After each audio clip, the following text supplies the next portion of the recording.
صبر کا مادہ نہیں ہوگا تو آپ کام نہیں کر سکیں گے. اور اسی کا ایک دوسرا رخ ہے، جب آپ دعوت حق کے لیے کھڑے ہوں گے پہلا قدم کیا آتا ہے؟ استہزاء، تمسخر، مذاق اڑانا، جس کی میں مثال اب دینا چاہتا ہوں محمد الرسول اللہ صلی اللہ علیہ وسلم کی شخصیت سے. دیکھیے ہم کیا اور ہماری بساط کیا، ہم کیا مبلغ ہوں گے، کیا داعی ہوں گے، ہمارے اپنے دامن پر داغ ہوتے ہیں، لیکن یہ کہ محمد الرسول اللہ کے دامن پر کوئی داغ تھا؟ ان کو تو سارے مکے والے الصادق الامین کہتے تھے، نہایت محبوب شخصیت تھے.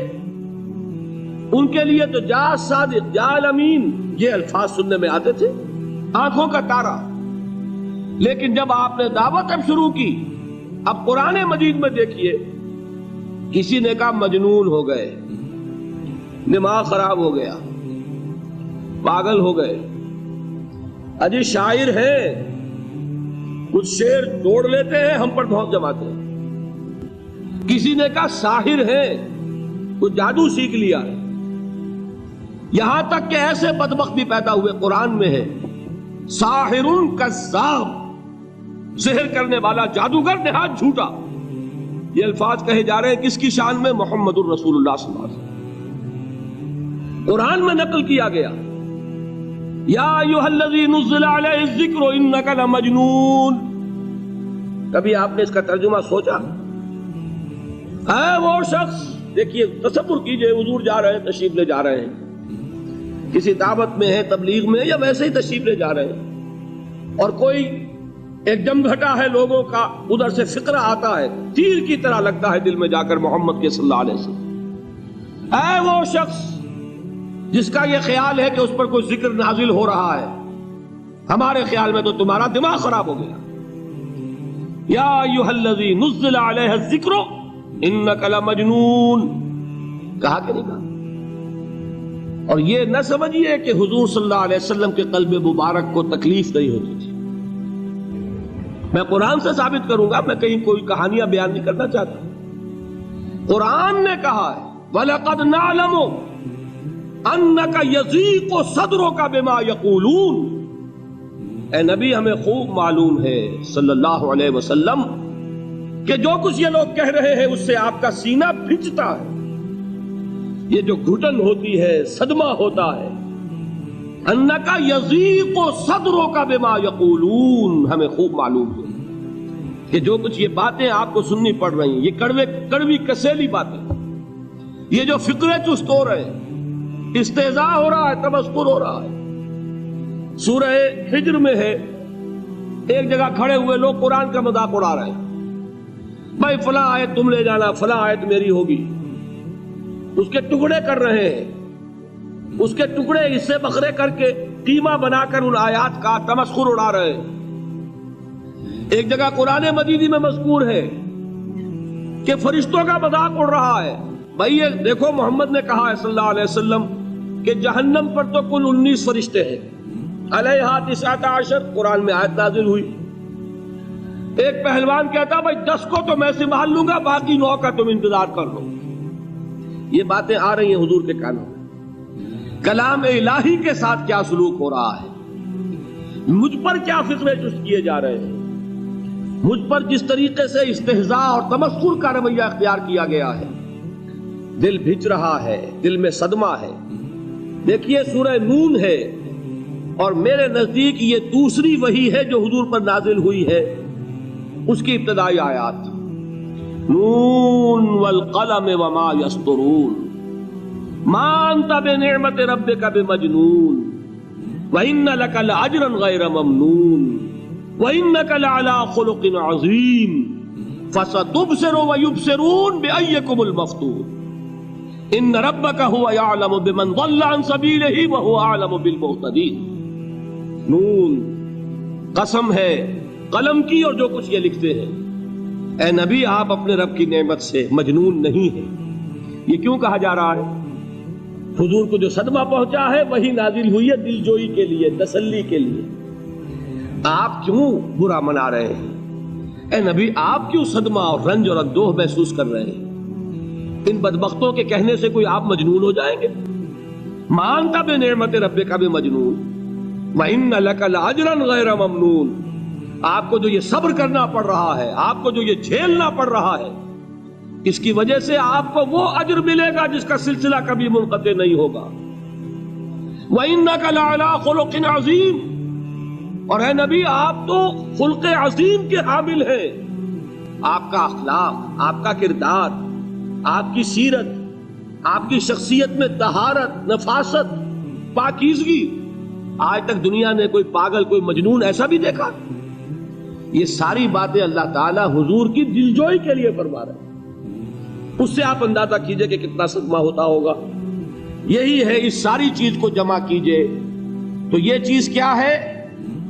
وَاصْبِرْ عَلَىٰ مَا يَقُولُونَ وَاهْجُرْهُمْ هَجْرًا جَمِيلًا. صبر کرو اے نبی، صبر کرو اے محمد صلی اللہ علیہ وسلم، جھیلو اور برداشت کرو اس پر جو یہ کہہ رہے ہیں. اچھی طرح نوٹ کیجئے یہ بات، ذرا سیرت ہی کا سمجھ لیجئے، آج ایک بیان ہو جائے گا. یوں سمجھیے جب حضور نے یہ کہا کہ مجھ پر وحی نازل ہوئی، فرشتے سے ملاقات ہوئی، تو اب وہ چہمے گوئیاں شروع ہو گئی. معلوم ہوتا دماغ خراب ہو گیا.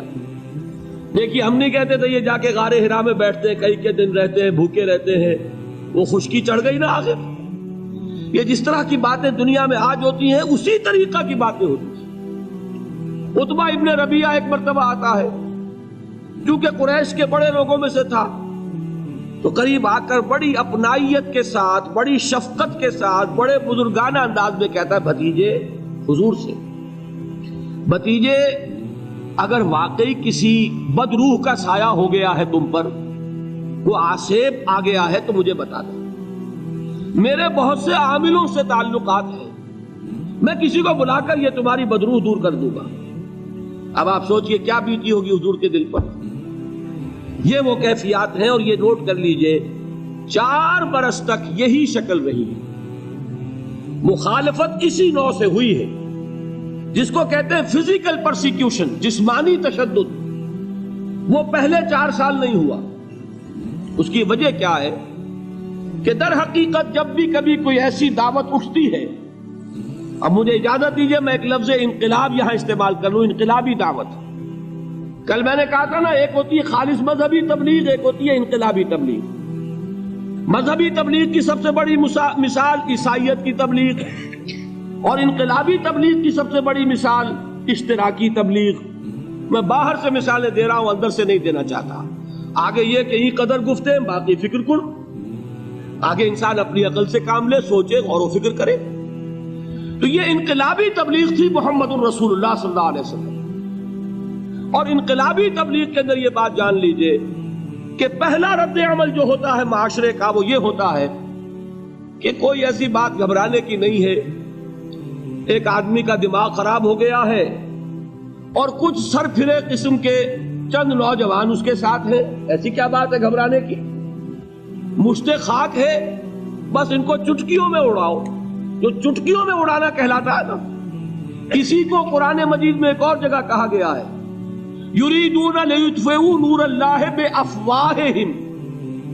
یہ چاہتے ہیں کہ اللہ کے نور کو اپنے منہ سے بجھا دیں، پھونکے مار کے ہی بس.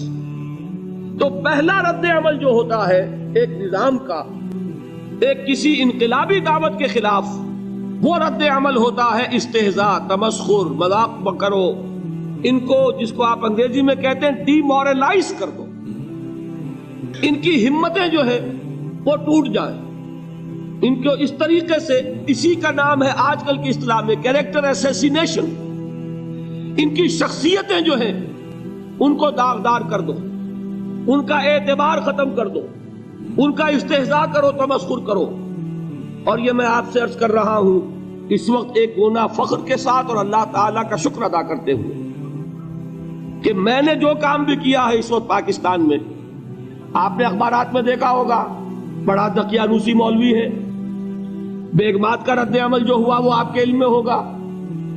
بڑے جو یہ جدید ہمارے روشن خیال قسم کے جو صحافی ہیں، اگر کہیں آپ نے پڑھا ہو جس طرح استہزاء ہوا ہے، جس طرح مذاق اڑایا گیا ہے، جو الفاظ استعمال کیے گئے ہیں، وہ میرے نزدیک بہت بڑی سند ہے جو اللہ کے ہاں جا کر پیش کروں گا. کہ اللہ تیرے دین کے لیے میں نے اپنے گھر سے کوئی بات نہیں کہی، میں نے جو بات کہی وہ جو شریعت محمدی کی بات ہے وہ کہی. اگر اپنی طرف سے کہی ہو، کوئی اضافہ کیا ہو تو اللہ تعالیٰ کی پھٹکار ہو مجھ پر اور لعنت ہو مجھ پر. لیکن اگر میں نے وہی کچھ کہا جو شریعت محمدی کا تقاضا ہے اور قرآن اور سنت کی بات ہے، تو پھر اگر مجھے کسی نے پاگل کہا اور کسی نے دقیانوسی کہا اور کسی نے اور فقرہ جست کیا، تو میں اس کے لیے، میں تو سمجھتا ہوں میرے لیے وہ سند ہے جو اللہ تعالیٰ کے ہاں میں جا کر پیش کروں. اور یہ جان لیجئے کہ وہی بات ہوتی ہے ہمیشہ، ہسٹری ریپیٹس اٹسیلف. وہ بات کریں گے جو حضور نے کی تھی، وہی رد عمل سامنے آئے گا جو اس وقت آیا تھا. اس لیے کہ یہ تو جو انسانی مزاج ہے وہ نہیں بدلا، معاشرے کا انداز نہیں بدلا، وہ جو کام ہوگا اس کا رد عمل ابتدائی وہی ہوگا. اور اس میں در حقیقت امتحان ہوتا ہے صبر کا. کیا دل شکستہ ہو کر بیٹھ رہے گا انسان؟ ہمت جواب دے جائے گی، کمر ٹوٹ جائے گی، قوت ارادی اور عزیمت جو ہے مزمحل ہو جائے گی، پھونکوں سے چراغ بجھ جائے گا. یہ جو میں نے آیت آپ کو سنائی تھی اس کا بڑی خوبصورت کی ساتھ ترجمہ کیا ہے مولانا ظفر علی خان نے کہ نور خدا ہے کفر کی حرکت پہ خندہ زن، پھونکوں سے یہ چراغ بجھایا نہ جائے گا. یریدون لیطفئوا نور اللہ بافواہہم واللہ متم نورہ ولو کرہ الکافرون. یہ چاہتے ہیں کہ اپنے منہ کی پھونکوں سے اللہ کے نور کو بجھا دیں، حالانکہ اللہ تعالیٰ تو اپنے نور کا اتمام فرما کر رہے گا، خواہ ان کافروں کو کتنا ہی ناگوار ہو. اس کی ترجمانی ہے نور خدا ہے کفر کی حرکت پہ خندہ زن، پھونکوں سے یہ چراغ بجھایا نہ جائے گا. بہرحال اس مرحلے پر میں نے آپ کو 2 صبر بتائے. صبر کس چیز سے؟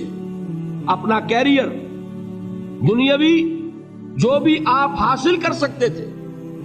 ذہین آدمی ذہانت لگائے گا تو دین کی دعوت دے گا ایٹ دی انٹلیکچوئل لیول.